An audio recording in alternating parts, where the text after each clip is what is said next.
Today I'll be breaking down this sick Rotoscope slide effect inside of Adobe Premiere Pro. This effect is super easy to do and doesn't take much time at all, which I absolutely love. I'll leave all the practice footage in the link in the description so you guys can follow along for absolutely free. And if you're new to the channel, my name is Torsten from Rotoscope. I create short form video editing assets for content creators and video editors exactly like you. They streamline the entire editing process for you so you can pump out high quality reels fast, just like these on screen right now. I'll leave those down in the first link in the description so you don't miss out. And without further ado, let's get into this tutorial. So this is what the Rotoscope slide effect looks like. It kind of slides in while you're doing something on screen, which is just really cool. It's a really easy way to spice up your Instagram reels and super easy to do. So there's two ways I figured out how to do this effect. One is all inside of Adobe Premiere Pro using a plugin that literally takes like one click to do. I'm not sponsored, I just use it and it's really fast and easy to do. The other is inside of a Photoshop, which I'm gonna be showing you both of these super duper quickly and easily. But if you don't have the plugin, I would just go and skip to that Photoshop section. But for right now, I'm gonna show you super quickly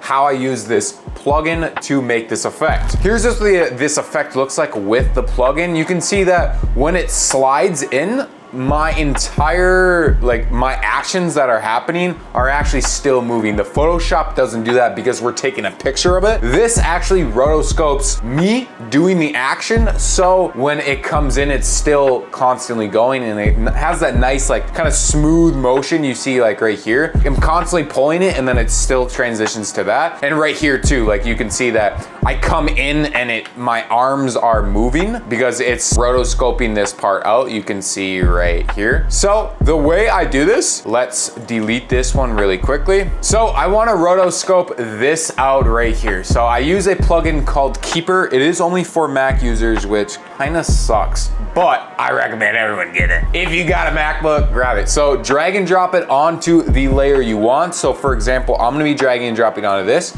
It's going to key out me and the subject. Now, sometimes it's a little finicky. You're gonna have to mess around with it, but majority of the time it does a great job like it does on this clip. You can see.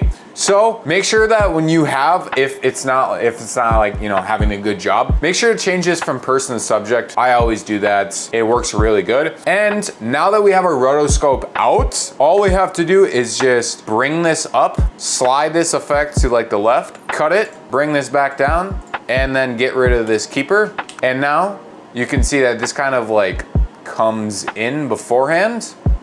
And then we have nice zoom and transition. And that is our rotoscope kind of effect. Now we can spice it up by adding a slide. You can see like over here. So I'm looking for this like slide in effect. You can see that my arm kind of slides in with the keyboard. And that's exactly what I want to do with this right here is I want it to slide up. So the way we can do that is super duper simple. I just come into my presets and just pick out one of my presets for my text and logo animations pack. You guys can get in the link in the description. They help a ton when it comes to slide effects for your text effects and just logos. Like for example, here is what it looks like if I do a slide up, and you can see that it just slides in super duper easily just like that. You can have a slide in left, right, etc. I'll leave those down in the first link in the description so you guys don't miss out on these. They're a huge time saver. And now that we have this really cool rotoscope effect already done, now let's get into the second option of how I figured out how to do this effect. Now, before we go into Photoshop and do all of that and do all the blend work that's super easy to do, we need to first get a clean slate for our video. So what I did is I actually just shot a clean slate just like this, you can see right here. And then I just made that as a PNG. So if you come down here, get your clean slate,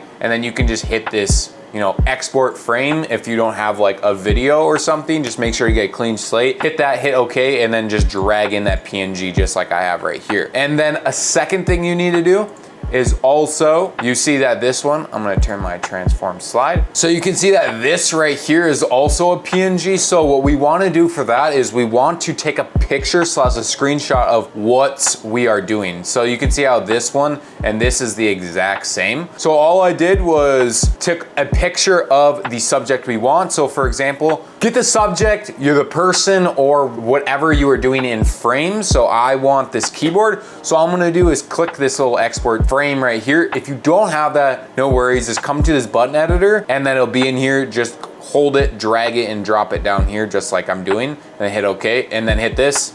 Save it to wherever, and now let's go into Photoshop and really quickly rotoscope this out. So now we're in Photoshop, and all I have to do now is mask out my person or subject or whatever you're doing. For me, it is this keyboard, and we can come over here. Photoshop makes it really easy to mask. That's why I love using Photoshop, and I'm not even good at it. That's why I just use this tool. If you come over here, you can find this quick selection tool. So what that pretty much does is when we click on the layer, make sure you're clicking on it, and then you hold it, it grabs the selection you're kind of like grabbing. So for instance, if we just do that, and then it's grabbing what I exactly want, I can actually hit select subject, and a majority of the time, like it just did, it does a super great job. You can see that it kind of messes up right here. So you can see that there's a plus sign. All you have to do is hold Alt, and then it will change it to a minus sign, and then that's where you can kind of mess with the mask. Ooh, kind of messed up right here. I can add this too by holding spacebar. I can move around and get this hand tool. I want to make sure to grab my kind of arm right here, so I'm gonna do that.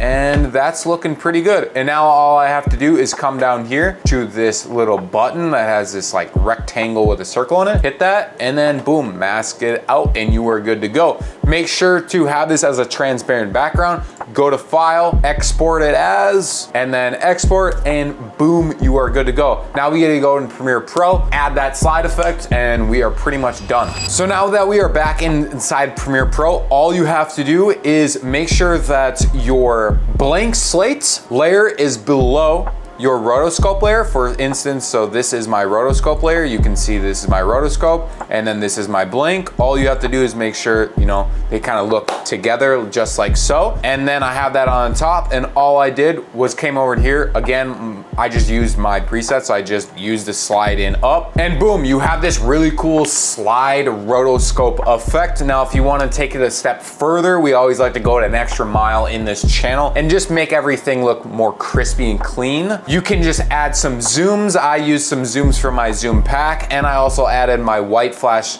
transition preset that it's in that text and logo animations presets, and you get this type of end result.